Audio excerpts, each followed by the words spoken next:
Magandang araw mga kamarites. Itong araw nga ito ay special nga ito dahil nga birthday ni nanay ngayon. Kaya ako nga naghahanda nga ako para magluto. Ayan, kung mapapansin nyo nga nagpapalingas nga ako dito ng uling sakalan dahil nga magluluto nga ako ng spaghetti at ng pansit.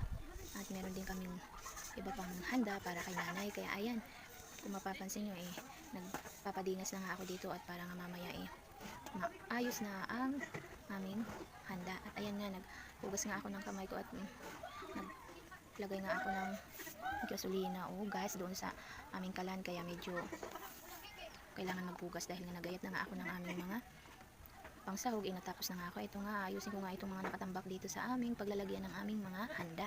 Kaya ayan, kung mapapansin nyo, naglilinis muna ako, gawa nga ng napakaraming linisin dahil nga pinagsasabay ko nga ang paglilinis at pagluluto kasi hindi naman medyo malakas yung apoy, kaya okay lang yan.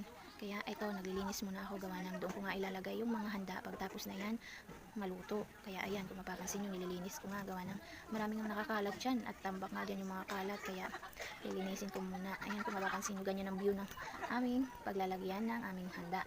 Kaya ayan, kung mapapansin nyo, kailangan nating linisin dahil nga medyo matagal-tagal na din hindi nalinis yan. Tinulungan na nga ako ni nanay, gawa ng nagluluto nga ako at ayan, pinagsasabay ko nga ang paglilinis. Kaya ayan, kung mapapansin nyo, ang daming nakakalat dyan at nakatamba, kaya inilagay ko nga yung iba sa plastic at ang iba naman inilagay ko dyan sa ilalim ng lamesa. Kaya ayan, pinalisan ko nga at napuhan ko yan, gawa ng kailangan malinis. Siyempre dyan ilalagay yung pagkain, kaya kailangan malinis dyan. Siyempre ito nga mga pansit na natira, inilagay ko nga dito sa gilid, gawa na pag mayroong gustong magluto magluluto na lang. Kaya ayan, hinugas ako na nga din yung kawaling malaki at yun nga ang aking paglalagaan ng pasta, gawa ng kailangan malaki kasi siyempre maglalaga ka ng pasta. Kaya ayan, at meron na nga lingas yung aking uling, kaya ayan, maglalagay na nga ako dito ng tubig para mamaya kukulo na yan. Kapag kumulo na ilalagay ko na nga yung pasta dahil marami pa akong lulutuin. Ayan, nagmamadali na nga ako dahil nga kailangan nating matapos agad para makapaghanda na tayo. Nilagyan ko nga yan ng konting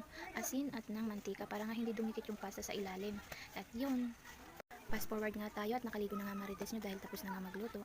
Ayan, nakaluto na ako ng pansit, ng spaghetti at nagmaha nga si Manoy at syempre may cake din kami.